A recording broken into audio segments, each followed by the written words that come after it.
There are few villains as vile and despicable as Nemesis. He is not a mere man, but a ruthless force of darkness whose very name redefines what it means to be evil and villainous.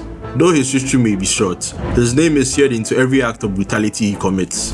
Fresh from the ruins of Big Game's carnage, Nemesis returns with a masterclass in malevolence, ignoring decency and leaving a trail of chaos in his wake. Today, we dive into his world of crime, where evil isn't just an act, it's an art form, and Nemesis is the undisputed minstrel. This is Nemesis Rogues Gallery.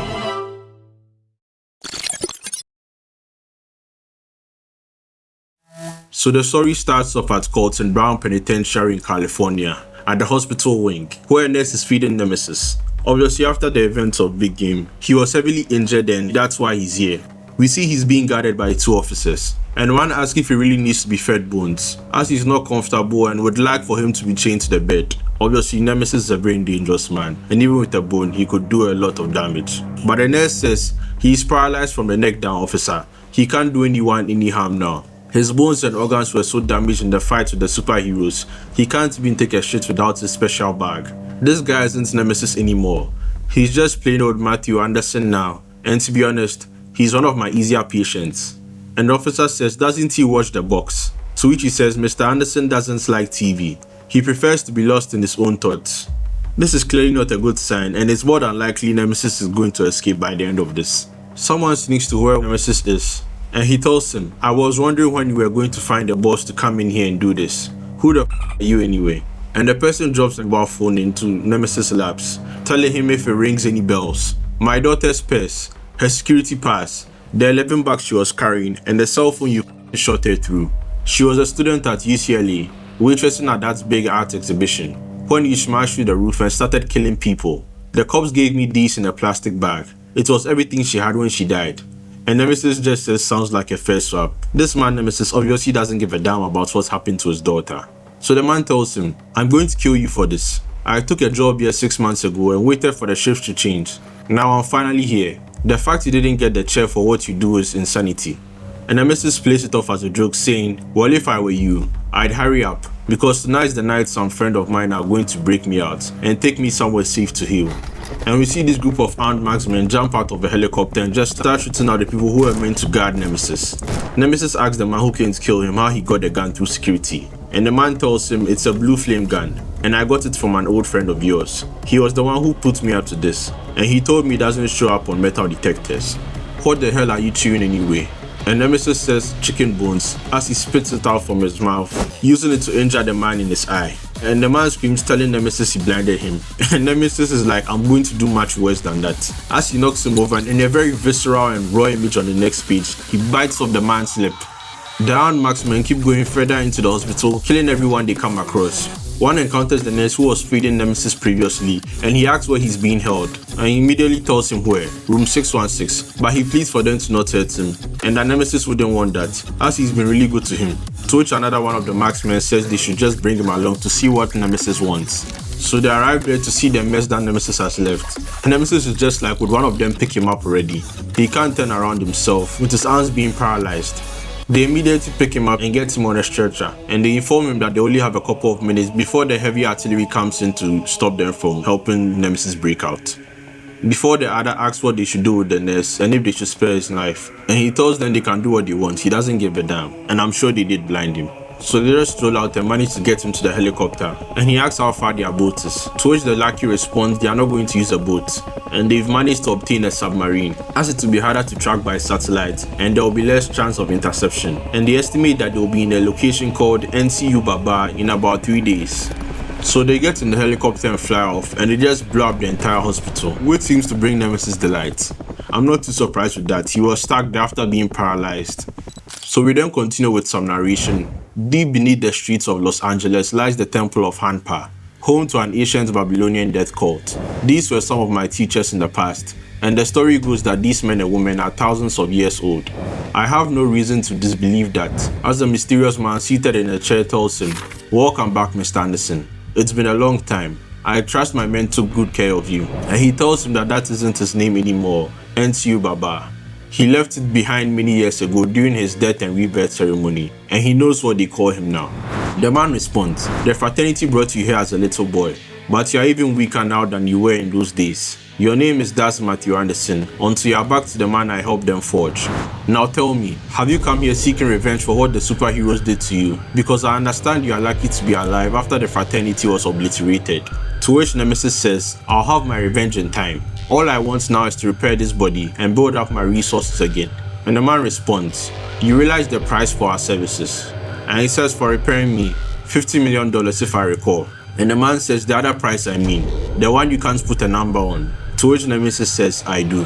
And the man continues, and you are willing to go through with all this. To which Nemesis says, the alternative is being spoon-fed by an imbecile for the rest of my life, and that's not a reality I choose for myself.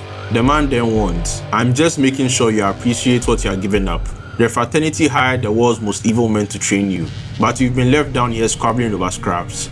There was a time when we ruled this world, but what chance do we have against all these super people now? And Nemesis says, I'll do my best. The man then instructs his followers, we need to lower him into the healing area, open some veins so I can get a measure of his injuries. And they make some random people who they have captured and their blood spills into this pool, kind of like the larger spit. The man says, your body has been severely damaged. It's going to take months to recover from all this, and 50 lives every day for the required amount of blood. To which Nemesis says, whatever it takes, NCU Baba. So we are moved to another location after that with a group of individuals. You were his nurse, weren't you? And the nurse says, excuse me. To which the man says, the guy who used to change his diapers back at the prison hospital, he really did a number on you, didn't he? And the man asks, who is this? I can't see anything. Oh, we know all about your eyes, Andy. One of the guild's hired hands cut them right out of your head, didn't he? But what would you say if I told you we had tech that would let you see again? We've been through all that. The doctors helped me fix my bends, but there's nothing they can do to give me my sight back. And the man says, we are not doctors. We are the guys who sent the grieving father to kill that son of a bitch. And we've got hardware that would make NASA weep. And another of these group of men says, do you want to join our team and get your own back on that evil son of a bitch? Let me just use that word. So he asks, who are you people? And the first man says, let's just say you are not the first guy he's pissed off. So we move back to Nemesis' story, and the woman asks him if he's feeling better now, to which Nemesis says intact as he is now fully suited up. The lady then continues, it's good to see you again. You were always my husband's favorite student. To which Nemesis says, I just can't believe we've been scattered to the winds like this. The fraternity was the hidden hand, Lilith. The people pulling the strings. She responds, he's hoping you are here to make things right again. They've stripped you of everything when you were in hospital, went through your bank account, and seized all your assets. But I'm sure you won't be penniless for long. To which Nemesis says, I'm planning on it. What about our old friends? Are any of them still around? The lady says to him, we actually found your former butler for you. She is wilier than you might expect and managed to evade the police the entire time. His butler's name is Margot. She's outside now, if you'd like to see her. Is there anywhere in particular I'd like to have her greet you? And he says, Rio, I think. Brazil seems like a perfect starting point if I'm going to rebuild my old network. To which he says, well, you know where the door is. And he asks, does this still take me anywhere I want to go? And she tells him, the super people cleaned us out, but there were still a few places they didn't know where to look. There's still a little black magic in the world. And he tells her that he'll be back with the money that he owes soon, as he leaves. He is met by a lady standing by a limousine outside. This lady seems to be Margot, his butler, and she asks what exactly is going on. And he tells her, revenge, Margot, pure and simple. I need to rebuild my fortune and get myself back to peak physical condition. I made quite a plan when I was lying in that hospital, and I'm going to need money to carry it out, but I can't do it alone. And she asks what he's thinking, to which he says, I'm going to scour the local prisons and find myself a young ward. It's time to get a sidekick, as you see a sinister individual sitting in a prison cell. And that is where the events of issue 1 concludes. So issue 2 starts off in a courthouse in Rio de Janeiro. There are 2 inmates, and one tells the other, you'll find a gun under your seat once you're in the dock, man. Use it to get out and smash through the east windows. He will be waiting outside in a stolen police car. The muffin you had for breakfast had a key for the handcuffs they are going to use. Stick your fingers down your throat and puke it up, which I have to say gross. Trust me, you won't be disappointed. And the second guy is just like, wait, who the hell are you? To which the man says, friend of a friend. And the guy just asks, and who's my new friend? To which he says, Nemesis. But before they can continue any further with their conversation, the guards come in. One says, okay, Hernandez, you're turning upstairs, up against the wall so we can get the cuffs on. So they take him out and have him handcuffed, but he already managed to puke out the key. We then move to the courthouse where he's sent, and his judge comes in. He tells this inmate, who we find out is Pedro Hernandez, that he stands accused of 6 counts of murder, 27 counts of aggravated assault, and 3 counts of burglary, along with 4 counts of antisocial behavior. He's been in and out of detention centers since he was 6 years old, and he has shown no signs of rehabilitation or remorse. If anything, his behavior seems to be getting worse. And the judge asks him before he proceeds and decides what to do with him, how does he plead? To which Pedro shouts, "Guilty as hell, your honor," as he pulls out a gun and fires multiple times at the judge. He takes one of the guards hostage and tells everyone to go down or he'll blow out his hostage's brain. He tells them to all get back and let him into the hall. One of the guards tells him there's nowhere to go. There are about 50 cops in the building and he won't even get to the front door. So he shoots at the glass, cracking it before he slams into it. But unfortunately for him, it's bulletproof glass and the whole place has it set up about 18 months ago. So someone speaks to him and tells him that there's a change of plans. If he's able to make it downstairs to the lobby, he will pick him up in person. To which he says, but that's 2 entire floors of armed cops. Obviously this is Nemesis and he tells him to improvise. He says fine as he begins rushing down, but he'll need something to land on as he grabs one of the guards and uses him as a safety landing as he goes smashing down. And this kills the guard and another of the officers.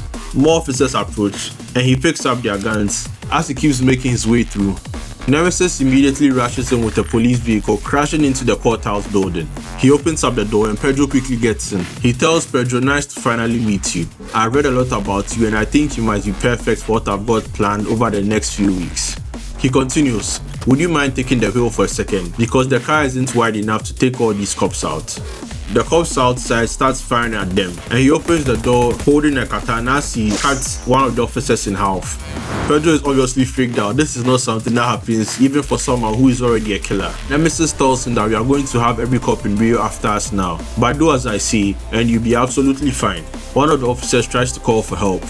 As he's sending out the alert, another of the officers points out to him that they've stopped and he asks what does he mean.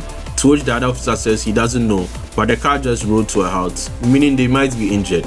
So the remaining cops surround the vehicle, and one says he doesn't like this and that everybody should be careful, telling them to open fire before they approach, since they know Nemesis' reputation and he's likely not to be dead.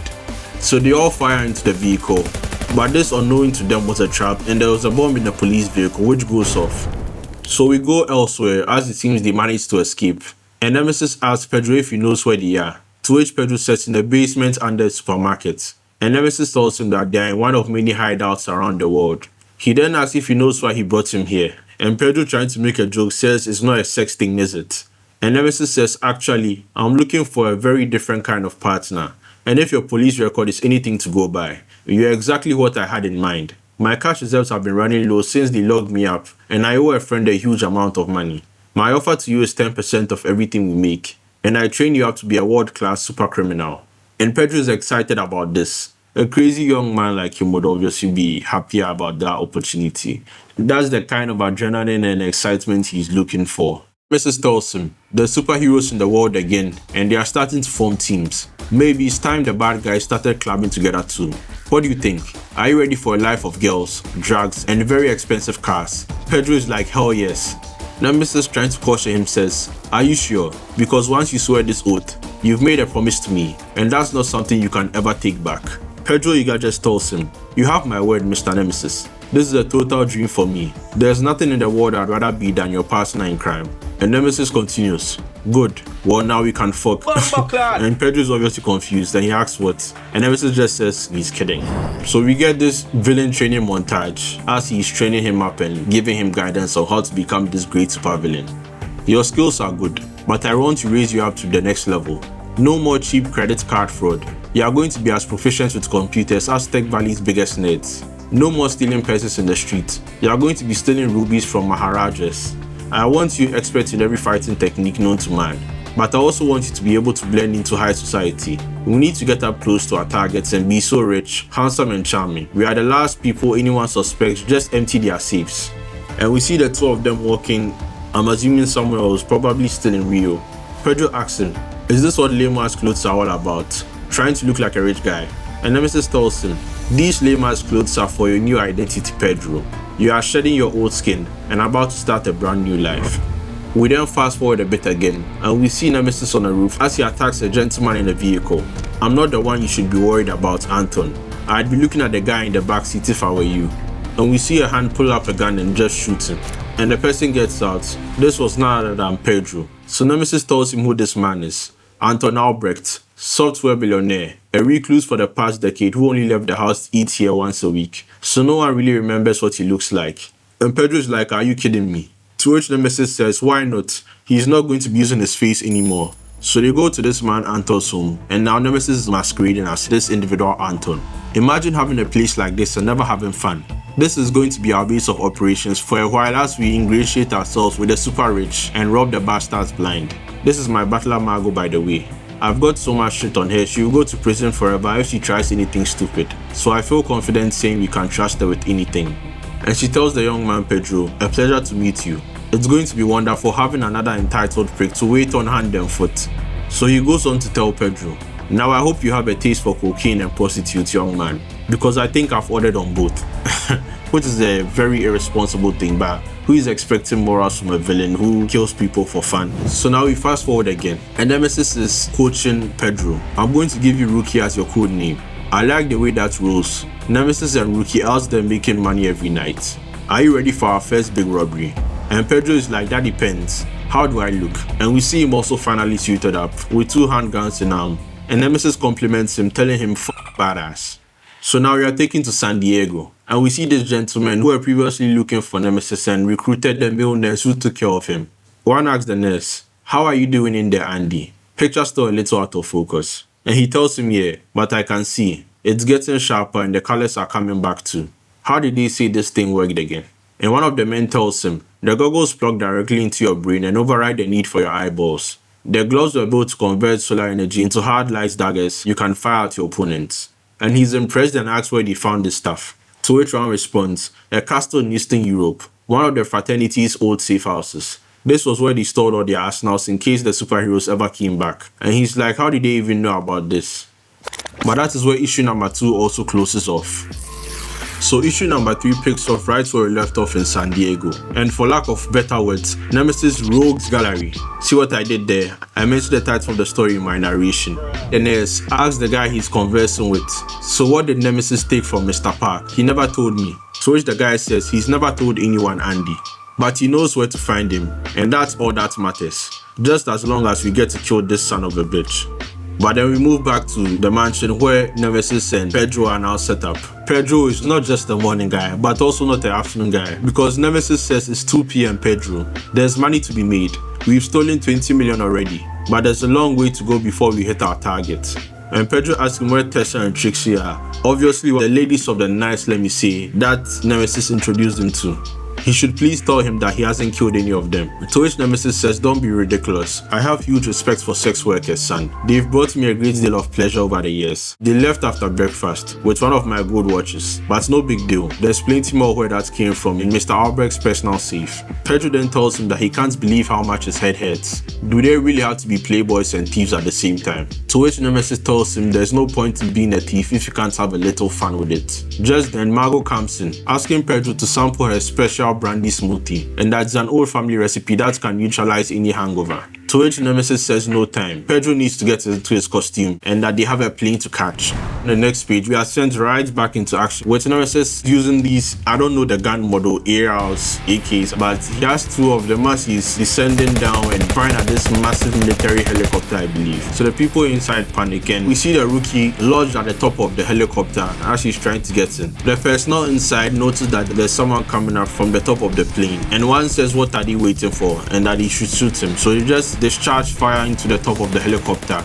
But unknown to them, Pedro was already in the helicopter. Tells one of them that they are lucky they can't get sucked out at this altitude. As he sweeps him in the leg, proceeds to smack the other and kicks the last one in and continues his beat up with the rest. As he's delivering a beat down to this military personnel, however, someone points a gun at his head and tells him to freeze, and that he's not so clever now, and he guesses that he and his boss are here for the hardware. Rookie just says boom, and the guy confused like what? To which Rookie says that wasn't normal armor-piercing bullets he just fired through that window. Those were actually little bombs. And he realizes that the bullet was actually lodged on him, taking out half of the aircraft. Rookie, obviously unprepared, says he hopes Nemesis made it in time because he's scared right now. Just then, Nemesis comes in and tells him to relax and that he would never let him down. They manage to get their hands on this hardware that they spoke of. Nemesis tells him to hold on tight and enjoy the ride. And in this slightly cool pose, I have to admit, they let the parachute do all the work as they descend. He continues to tell Rookie that there's a trawler where they are going to land the hardware on. If they time it right,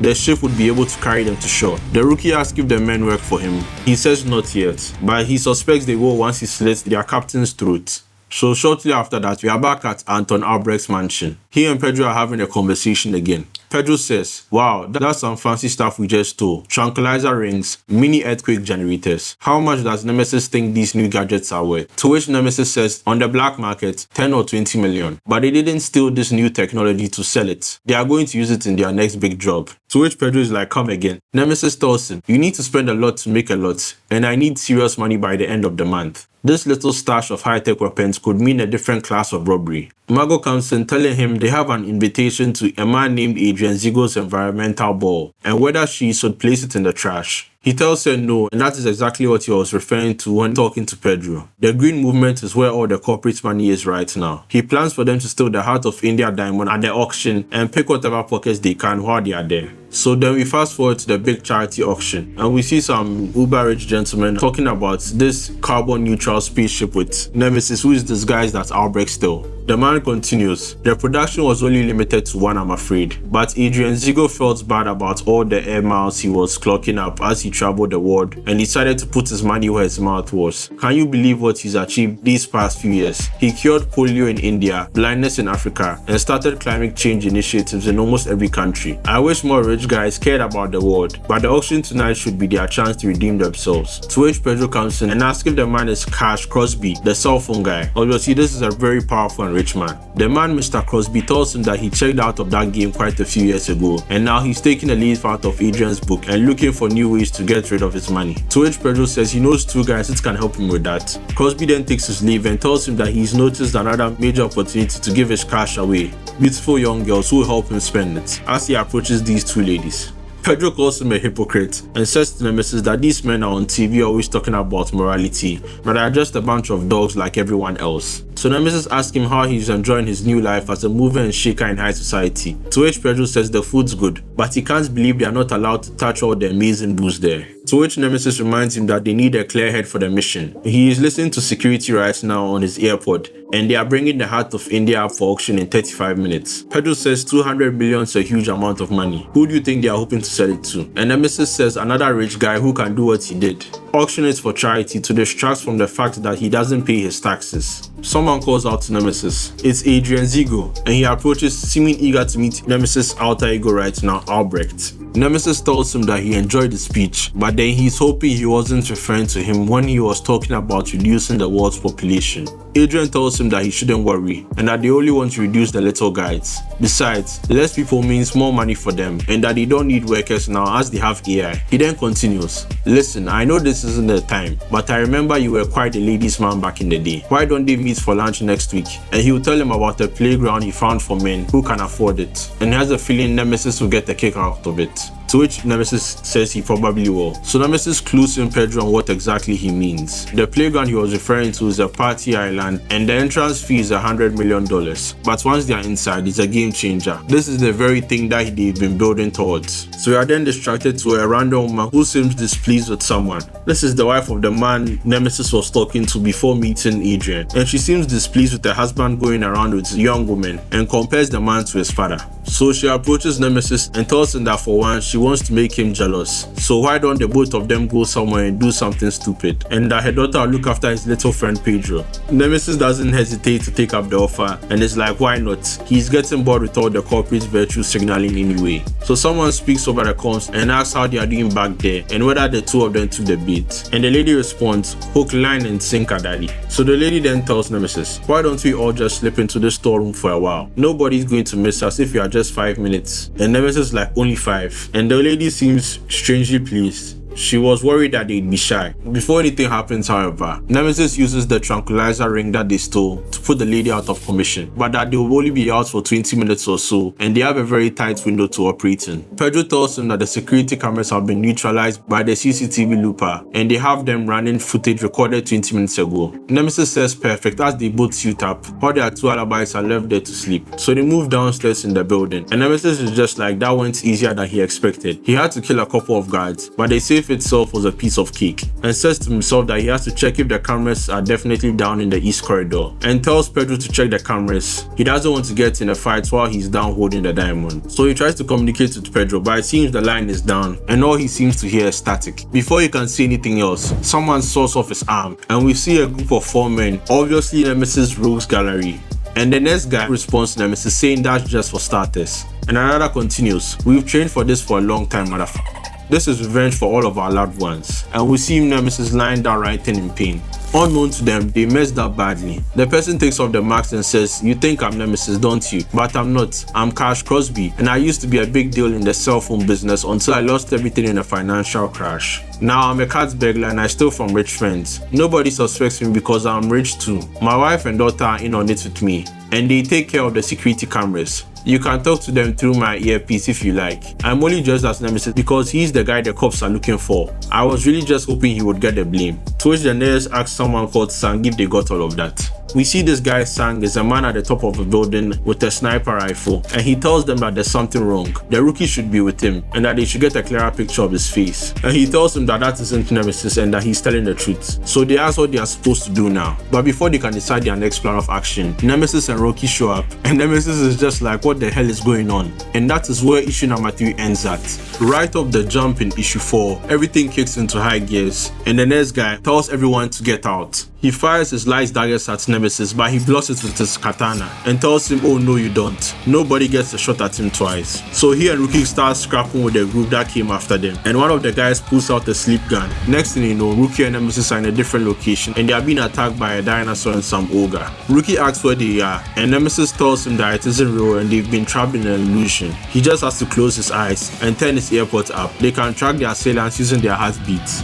Nemesis asks where the hell they got those gadgets, as he attacks the vice-head gentleman, who is caught off guard, and he finally realizes it's the nurse from the prison hospital as he tries to attack another one of the assailants. He asks the nurse what he's doing here, and another of the members tells him same as the rest of us, as she shoots him with a large sonic cannon. Nemesis is deafened by the sonic blast, and obviously he's been overwhelmed. The man continues, you fucked up our lives and now you're going to pay for it. And the nurse is obviously pissed off about getting his eye stabbed out. He was only ever kind to him. So Nemesis is laying down asking himself who put them up to this, as these are all people he pissed off, and now they are going to kill him and his sidekick, as there's no way he can get to Rookie in time. The man just says sonic boom to the brain as he tries to shoot Nemesis again, but Nemesis manages to tackle him, and the sonic blast wipes out the aquarium, sending all the sea creatures in it coming out along with the water. They all try to escape, but they are caught up in the sudden burst of the water and are dragged along and sent crashing out of the building. The sniper on the roof says that it's time to see what this has all been about, and that the men that were down there were just a distraction for him to use to be able to attack Nemesis. Nemesis is still caught in a brutal fight with them, as one of them tries to blast him with the sonic cannon again, and he manages to take the visor of the nurse and kicks the other one, taking the sonic cannon from his hand, and tells him that he remembers him. He is the father of those 2 dead cops, and he blasts him with the sonic cannon. His head is still buzzing and his ears are still ringing, but he tries to get a grip as Rookie warns him of a sniper trying to get a direct headshot. He manages to evade, and one of the fish is instead shot.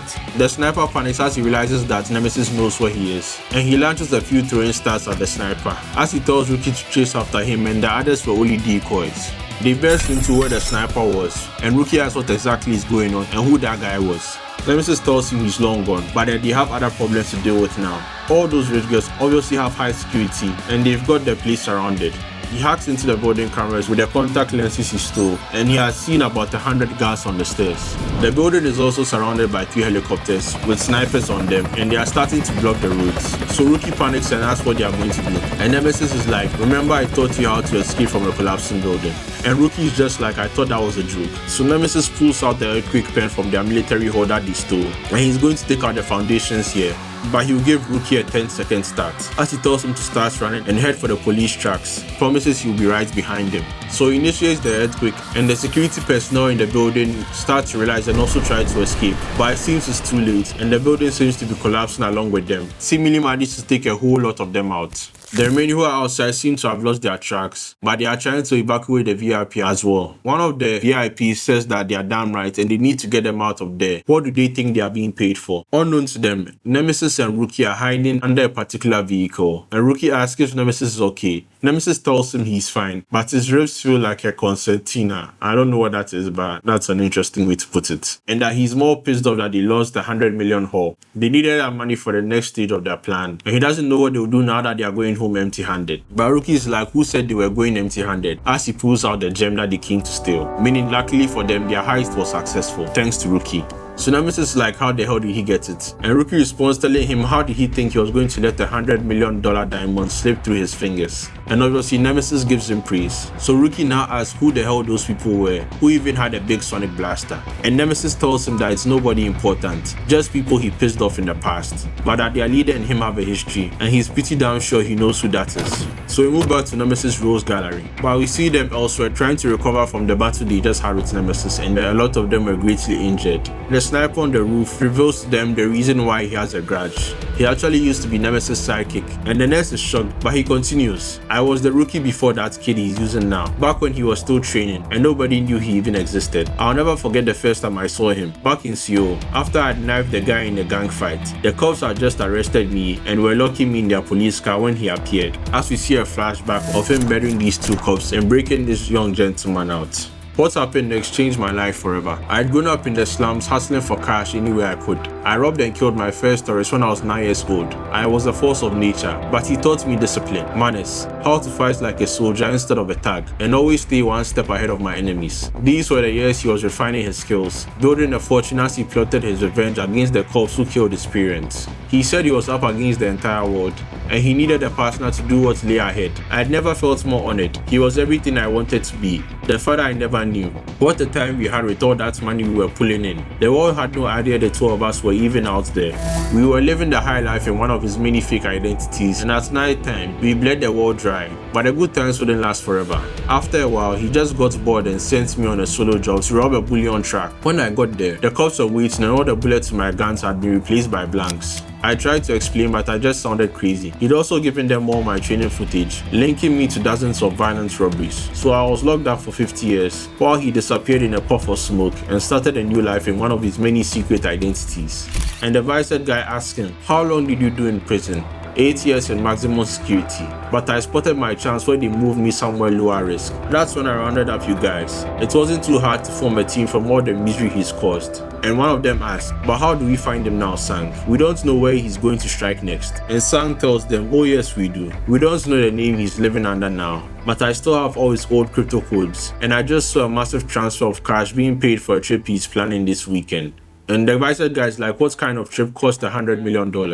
And in the next page, we get Nemesis saying the party of the century Rookie. That $100 million gets me a lifetime membership to the world's most exclusive club. This is everything I've been building up to, the culmination of all my plans. But what happens here that makes it so special, sir? What do these guys do in this place? Rookie asks him, as we see him on some kind of boat with a bunch of cash. And he tells him, what don't they do? This is where the global elite indulge their every fantasy, and my plan tonight is to rob these fuckers blind. So obviously this is some kind of Epstein Island or Diddy Island, I'm sure. But he continues, we are going to visit Epstein's other island. So I was right, guys, it is Epstein Island. But that is where issue number 4 ends, guys.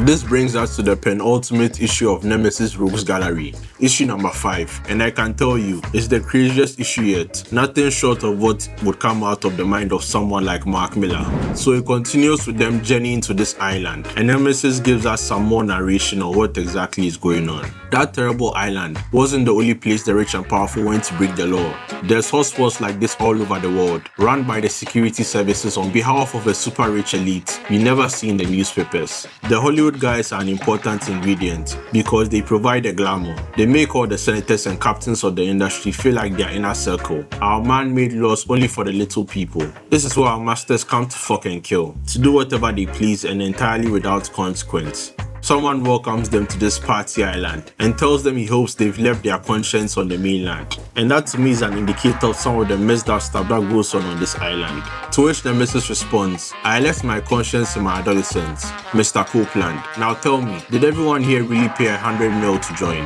Because there's actors here I know for a fact haven't had a hit in years." And this Mr. Copeland tells him some members are invited because they are old friends and that they pay their admission in other ways. But this 100 million is a one-off charge, and in all the time he and his brother have worked for Mr. Zigo, not one single person ever asked for a refund. He also tells Nemesis that Mr. Zigo is holding a banquet at 8, and if he'd like to relax in his room for some hours, there are girls that specialize in anything he can think of, and they've got every drag known to man on that tray, which came with the ladies. Nemesis then asks, is that who he thinks he is under the mask? And he says probably. They are both very famous actresses. But like Nemesis said, they haven't had a hit in a while, and they are hoping to meet a billionaire of their own this weekend. One of the ladies tells Nemesis that they want to get him out of his traveling clothes, and he's just like, your call. The exposition from Nemesis continues. They are about as into this as I am, but it will pass the time until dinner is served, and there's nothing like coke fuel smashing to get the heart rate up. Party Island is a billionaire's playground, and I'm going to clean out every single one of these people this weekend. This operation will be a thing of beauty, and if they want to record me getting sacked, so be it. They are all going to be dead by midnight. So we see this mysterious group of men in some isolated part of this island having a conversation, and one asks about Albrecht, to which the man he asks responds that he is a man who appreciates cocaine, he will give him that. The man then continues, I'm sure he didn't come all this way for a threesome. Let's see what dark alleys we can lead him down tonight, and how much extra we can skin him for in the morning. And the man responds, yes sir. We see Rookie hiding out at some part of the island. He is communicating with Nemesis and tells him now all the bombs have been set up, and he knows that he can't reply, but he's just letting him know the explosives are in place for their plan tonight, and that Adrian Zigo's craft is arriving, meaning everything is going according to their plan. So we move to some of the staff of the island, and they are unloading cargo as they head down this ship that just arrived to get some more cargo supplies for the island. Unfortunately for them, they are sold by Nemesis Rose Gallery, who have invaded the island by the ship, and they plan to use the Dream Gun to look just like them, infiltrate the island, and wait in position until Nemesis makes his move. So it's 8 PM finally, we see Nemesis go to the party where these billionaires are engaging in all their vices and crazy stuff they do. So Nemesis meets with Zigo again, and he apologizes for the events of the charity where the heist occurred, and tells Nemesis, who he believes to be Albrecht, that he wasn't sure he'd still come after the incident, but he has his word that the island is secure and only those with a personal invitation even know the place exists. Nemesis tells him not to worry, and he knows the security around the place is off the scale. He's just shocked how many famous faces he's seen and asks if this is what elected officials get up to in their spare time. Zigo tells him that he likes to provide a safe space for people to indulge in their every whim. Their jobs come with phenomenal pressure, so it's nice for them to have a place where they can really let their hair down. To which Nemesis says he assumed they were brought here to be compromised, so that 3-letter agencies who really run the show can bend them all to their political will, which is actually quite true in my opinion. There is no purpose to holding all this grand stuff other than that. But Nemesis continues, isn't that the way the world actually works? Weak men being blackmailed by an all-powerful predator class. And Zigo says, I hope you aren't getting cold feet. But Nemesis just responds, on the contrary, I knew exactly what I was getting into, and I didn't get rich to live by the rules. I came here to do terrible things and go back home with your protection. And Zigo is like, well, I think you and I just became best friends. Come on, I'm tired of this vanilla shit too. Let's go somewhere where we can get a little freaky. Bruh, these rich people are cooked in this verse, I can't even lie. So the Rose Gallery have managed to also invade the island, and they still have no sign of Nemesis, but they are hoping he will show his hand soon since all the VIPs are checked in. One then asks if they are sure the Dream Gun can keep up their illusion while they are walking around all these different tables. Another then responds that the illusion will stay live until he switches it off, and that they shouldn't worry and should just keep their eyes peeled for the big event. So someone is watching them on the camera, and he is shocked with Albrecht, who is actually Nemesis, and says that he didn't waste time getting into the good stuff, and that Zigo is sending him into one of the livestock cottages. Someone says that 100 million joining fee looks like the first of many payments, Mr. Copeland. He'll be surprised how much he's prepared to pay to keep bovine love off the internet. Suddenly the sound and picture cuts out, and Copeland asks for Tech to get there and to move them to another suit, as there's no point in doing this stuff if it's not on camera. So someone goes to where Nemesis is supposed to be lodged and asks if he can speak to him. But before anyone comes out, he is sniped through the door. With the video and audio still out, Copeland is confused and tells the staff that he doesn't like this and they should send a team down there and tell them that he's on his way. When they get there, they find people just dead laying around and lights suddenly flicker on, showing Nemesis having Zigo tied down, and he tells them, "Good evening, perverts. Can I have your attention, please?" And everyone is just in shock watching. Nemesis tells them that this is a robbery and that they have only 5 minutes to download 50% of their personal wallet to his cryptocurrency wallets. All his details have been sent to their phones, and any delays and he will detonate a colorful series of bombs that he has placed around the islands and make sure they understood him loud and clear. Copeland tries to come in to shoot him and asks for everyone to lie down, and Nemesis wants him not to be silly about this. He knows their security is impressive, but are the Copeland twins really faster than his trigger finger? That manages to de-escalate the situation, and Nemesis continues, "Now you all know this guy, and you all know me. Let me show you what's going to happen if you have any delays." And he shoots him right through the eye. Continues, "Okay, I've just had word from my assistant that the billions are piling up. My compliments to your financial managers. You really are getting your money's worth out of these guys." Copeland tells him that he is not going to get out alive. And Nemesis is like, "Oh, but I am, because my assistant has already found us a plane and I'll be holding this detonator all the way there. I can't believe how easy this was. We are not even down yet and I'm already one of the world's richest men." Finally, the Rogues Gallery makes their move and they lose their disguises and attack Nemesis. Someone fires their laser at him and another attacks him and places him down. They start getting to beat him up and they manage to get their hands on the detonator. The Visor guy tells Nemesis that he's had this coming for a long time. So they then plan to get some chains and ropes, as Nemesis isn't going to stay asleep for long. When Nemesis wakes up, he finds himself chained down at some part of the island, with every one of these billionaires and the Rogues Gallery watching him. The Visor guy asks Nemesis, "Not used to being in this position, are you?" And Nemesis is just like, "Oh shit. Obviously he didn't plan for this." He tells them, "I knew you'd come back to bite me on the ass." And one of the rogues responds, "Well, this is what happens when you leave people to rot in jails on the other side of the world. If anyone's wondering, I was this animal's first little rookie, but he screwed me over and had me tossed in prison. All these guys are the fathers or husbands of people he murdered over the years. So believe me when I say we hate him more than you do. But he trained me to be a supervillain just a little too well, and that prison cell was never going to hold me. As soon as I escaped, I pulled this team together, and the rest, as they say, is history. Now I believe this man stole a large amount of money from you this evening, gentlemen.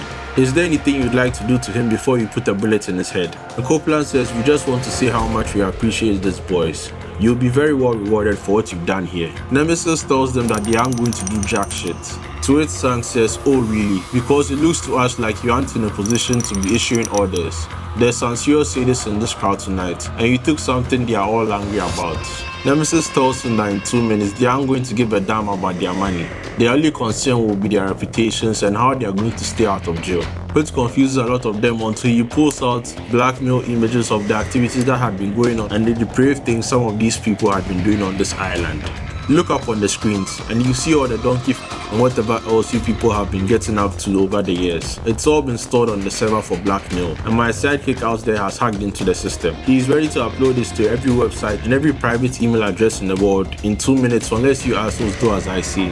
Now look at these pictures and tell me you are comfortable with all your constituents and shareholders seeing what you do when you've been coming here over the years. And obviously this frightens and startles a lot of them. But he doesn't end there. Tell me I don't have each and every one of you by the balls right now.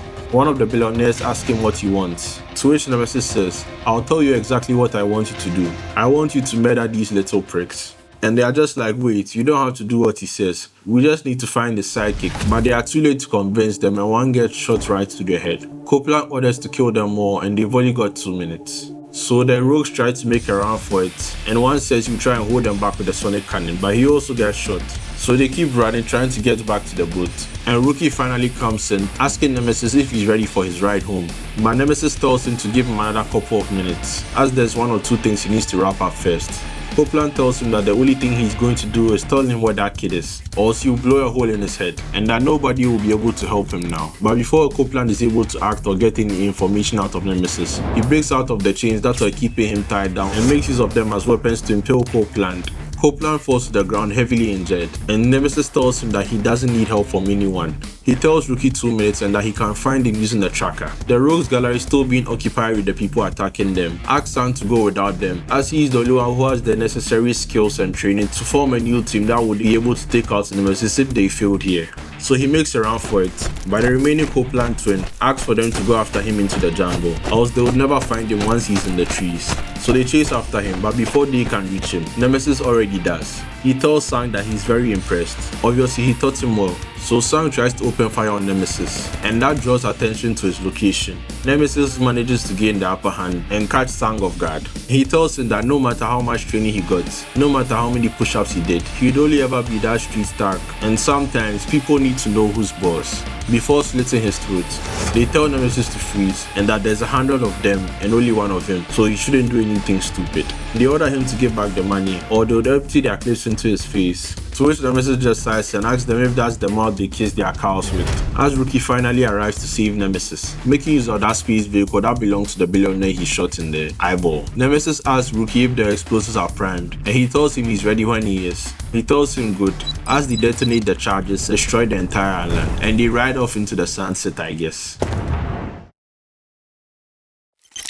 So now we fast forward to the Hansberg main office. I don't know where that is located, but obviously this is long after they were done on their heist. We see two people discussing. One is Nemesis, and the other is the wife of the cult leader who helped heal Nemesis up. He tells her that he has the $50 million that they agreed on, and she can check online if she wants to be sure. She tells him they've known each other long enough, and she doubts that to be really necessary. She then asks what's the name of the latest disguise he's wearing. His name is Hansberg, and he's a tech entrepreneur, an identity he's been building up over the years. He's already given me a bad boy media profile, but now he has the fans to really kick him into high gear and make him a part of the global conversation. He's buying a pharmaceutical company, a bioengineering firm, and a big social media platform in the next few months, and it all ties into his grand plan. He will be hiding in plain sight as the world's richest man and pictured with every celebrity at every opportunity. And she then asks what about Anton Albrecht? Is his previous identity being retired now? To which he says he took his body from the freezer and dubbed it in his drawing room.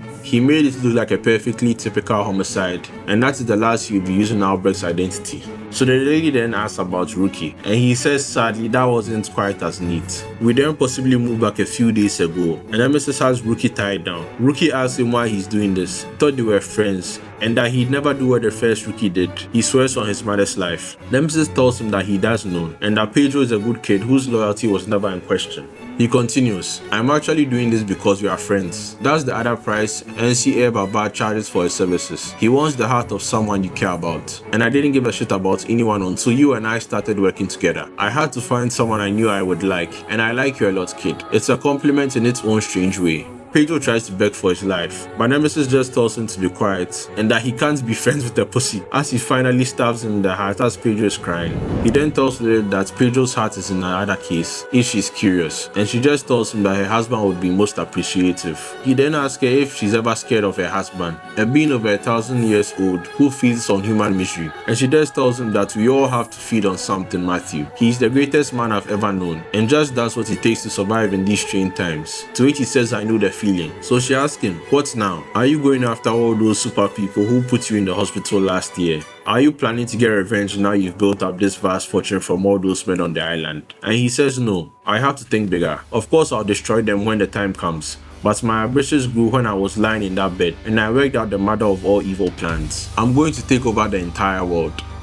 And that, folks, is where Nemesis Rogues Gallery ends. The story will be continued in Nemesis Forever. I don't know when that will come out, but it will definitely be an interesting read to see what Nemesis is planning and how he plans to take over the entire world. But anyways, folks, what do you think of Nemesis Rogues Gallery? Is it a good story? Mediocre story? What do you think about it? I want to know your thoughts on it. As always, guys, do all the good stuff. Like, comment, subscribe, and until next time, this has been Captain Awesome. Stay awesome, guys.